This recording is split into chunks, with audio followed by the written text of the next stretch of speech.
Hey loves, welcome back to my channel. Today guys, I'll be checking out this interesting video from Walz, and it's titled "Want a Preview of Harris Walz?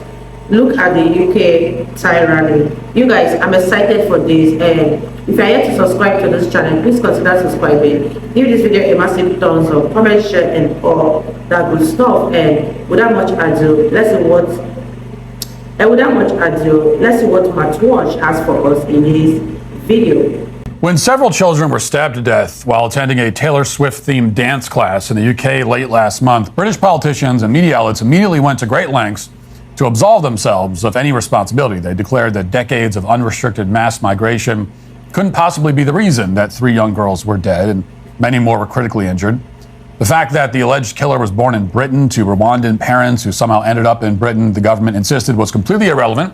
Only far-right extremists would say otherwise. And as I outlined earlier this week, British politicians threatened to arrest those far-right extremists for hate speech and misinformation. As protests and riots broke out all over the country, the government promised to punish anyone who suggested that maybe open borders were a bad idea. But the problem with punishing wrongthink is that it does nothing to address the underlying problem. You can throw every single right-wing commentator in the Tower of London for saying that mass migration has deadly consequences, and they'll still be right.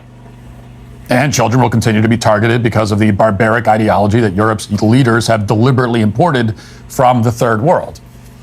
As if to prove that point, on Wednesday, authorities in Vienna arrested 2 suspects who were planning a terrorist attack at Taylor Swift's concerts that were originally scheduled for this weekend.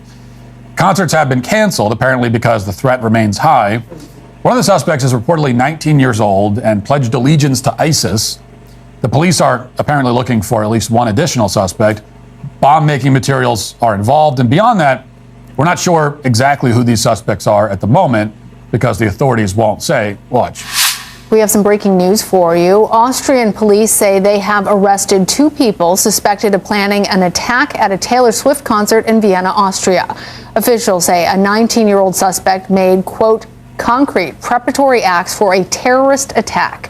Swift has concerts scheduled in Vienna Thursday, Friday, and Saturday night. According to German police, at least one of the suspects was a 19-year-old who was radicalized and joined ISIS via the internet. And when they took him into custody, they found substances of chemicals that could possibly be used to make bombs. However, that is something that they're looking into. Vienna has a track record of being something of a breeding ground, or at least it has a track record of having inspired young people to join ISIS, even go and join the Islamic State. So according to that report, Vienna now has a track record of being a breeding ground for the Islamic State. What's not stated in that news report is what could possibly explain this troubling rise in terrorist incidents in a place like Austria. This is a country that used to be known as the birthplace of classical music and strong coffee, and now they're a breeding ground for ISIS? How did that happen? What got into all these Austrians? It's a mystery wrapped in an enigma. What's unstated, of course, in that report is that an awful lot of foreign nationals have poured into Austria over the past few decades from countries like Montenegro, Afghanistan, Iraq, Syria, Chechnya, Turkey, Somalia. And some of these immigrants are doing things that Austrians don't generally do. Just a few months ago, for example, a 14-year-old ISIS sympathizer from Montenegro was arrested in Austria with a knife and an axe that she allegedly planned to use in a terrorist attack. How did a 14-year-old terrorist from Montenegro get into Austria? Well, who knows? The media doesn't care. Reporters aren't even allowed to bring up any of this immigration stuff because it might lead people to conclude that more immigration isn't always a good thing, that maybe immigration isn't always an enriching thing for a country. In fact, in the UK, even suggesting that maybe immigration isn't always great can now land you in prison. What? Here's England's Director of Public Prosecutions, a guy named Stephen Parkinson, and he wants Britons to know that if they so much as retweet anything that insults the foreign nationals who are living illegally in their country, then the full force of the law will descend on them. Watch. Wow, you guys, what are your thoughts on this video? When there is this much mass immigration into a country, the peace of that country is bound to be disrupted, and every law is expected to be broken once the rate of illegal immigration gets that high. But let me know what you guys think about this in the comment section down below. One thing most of these countries should note is that once you allow illegal immigrations into your country, your citizens are no longer safe, because if the laws cannot keep track of these illegal migrants, then they are definitely going to perpetrate some evils in the society, and the citizens of that country are the ones at risk.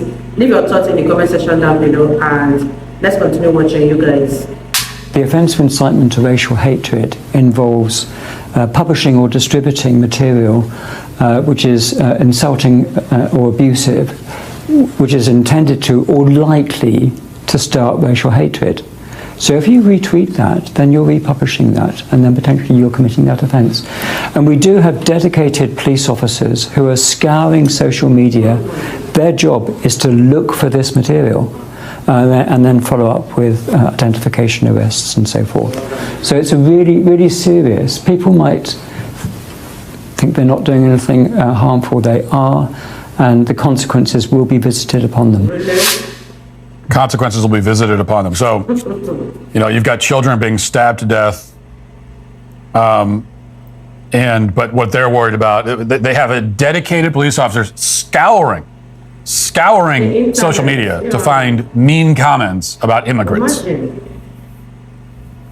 Now, aside from the accent and the language, it's a clip that might as well be from North Korea.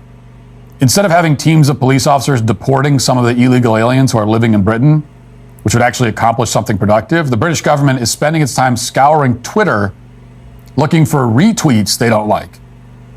And apparently, even if you write like RTs are not endorsements in your bio, you're not going to be spared. If you retweet something that Keir Starmer thinks is naughty, you'll go to prison. The consequences will be visited upon you. Now, of course, Stephen Parkinson left the standard vague on purpose so that no one knows where the line is exactly. Take this quote from the New York Times, for example. More British Muslim men have joined ISIS and the Nusra Front than are serving in the British Armed Forces. We mentioned that yesterday on the show. But would a statement like that qualify as inciting racial hatred?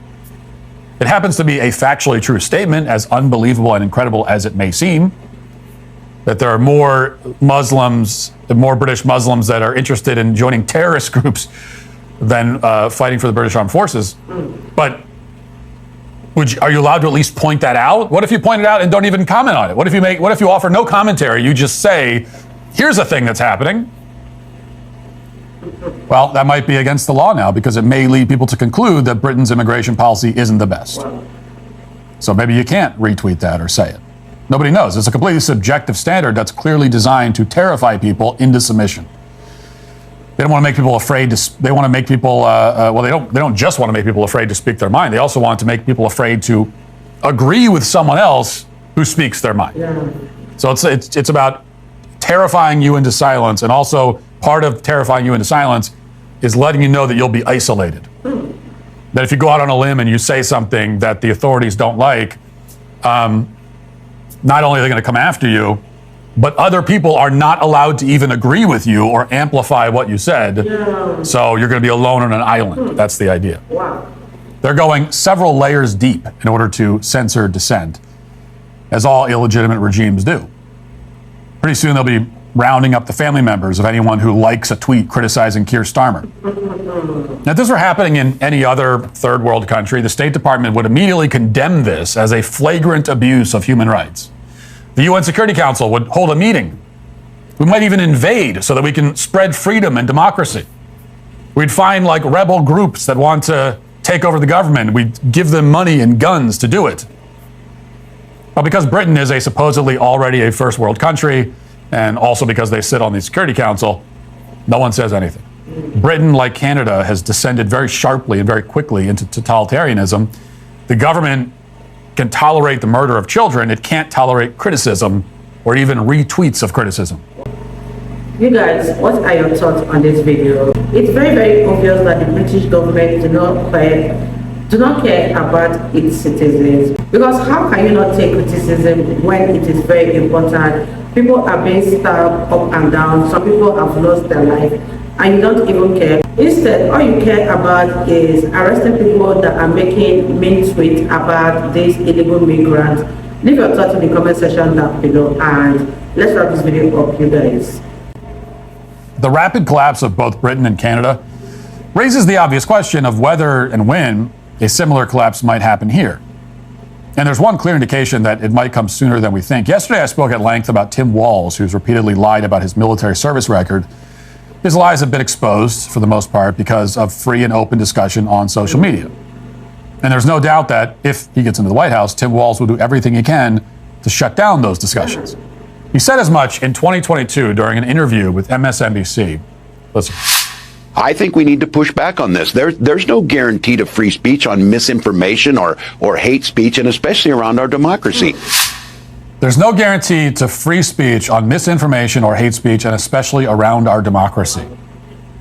Well, that line by itself should have disqualified Tim Walz from getting anywhere near the vice presidential shortlist. It should have disqualified him from continuing to serve in the government of Minnesota in any capacity. In a serious country, he would be impeached and removed from office for saying that. But Tim Walz was not impeached. He didn't suffer any consequences whatsoever. He was barely even criticized. On some corners of the internet, people reacted to that footage by, saying that Tim Walz must have failed high school civics, that sort of thing. But that's actually not what the clip shows. We can assume that Tim Walz knows that the First Amendment protects misinformation and hate speech and even criticisms of democracy, whatever those things mean.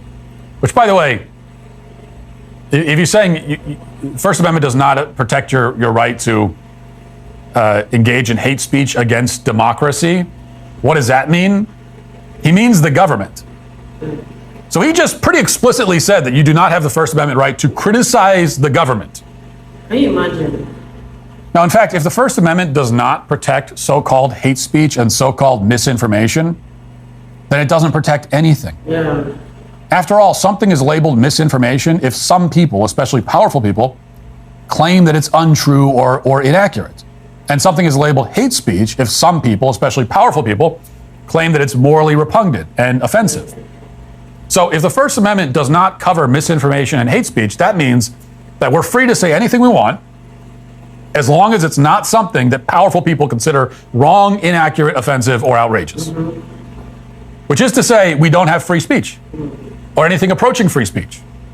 If we only have free speech up to the point when powerful people don't like it, then there's no free speech. Or at the very least, that is a level of free speech that you can find in North Korea or Iran or any of those places. Wow. Now, Tim Walz knows this. He's not the smartest guy, but he's smart enough to understand the basic principle here. So the real takeaway then is that he just doesn't care. He understands that the First Amendment is just words on paper. That's true. The Soviet Union had a constitution guaranteeing free speech. Canada and the UK have charters that supposedly protect freedom of expression. But the Constitution and charters, they don't matter if nobody cares about what they say. These are not self-enforcing things. They have to actually be enforced actively. And if they're not, they may as well not exist. This is the trajectory that we're on. A decade ago, nobody in the UK would have thought that the police would ever show up at their door because they retweeted someone else's political commentary. And now that's the reality of living in Britain. The insidious thing about this kind of censorship is that by the time it takes hold, it's too late to actually do anything about it. Protesters inevitably turn to violence, which in turn leads to more censorship and more crackdowns. This is the cycle that leads to a country so unstable and so dangerous that it can't even host a Taylor Swift concert anymore. So reasonable people look to Europe then as a cautionary tale. But people like Tim Walz and Kamala Harris see it as a blueprint. You guys, what are your thoughts on this video? Leave it in the comment section down below. I totally agree with everything Matwosh said, because Matwosh is always giving valuable advice and I love to listen to him. And after seeing a lot of video where Tim Walz is addressing people or giving a speech or in a debate, I can say that the guy is totally arrogant and I don't know who is going to open their eyes and vote for him once again, because Tim Walz has no place in the White House, and I believe most Americans should know this by now. Leave your thoughts in the comment section down below. Let me know what you guys think about this video, and I'll see you all in my next video. Bye guys.